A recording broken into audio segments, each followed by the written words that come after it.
नवरा एके नवरा या चित्रपटातलं एक गीत ऐकूया.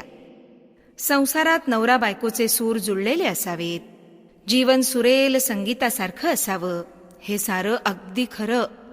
पण म्हणून संगीताचं व्याकरण जाणणारा आणि रागदारी संगीतात अहोरात्र बुडून गेलेला पती आदर्श असतो, ही गैरसमजूत आहे बरं का. मधुचंद्राच्या रात्री रागदारी आळवणारा आणि पत्नीच्या हौशी पुरवण्याऐवजी चिजाबंदिशीत रमणारा नवरा मिळाला की संसाराची कशी दैना होते ते ऐका.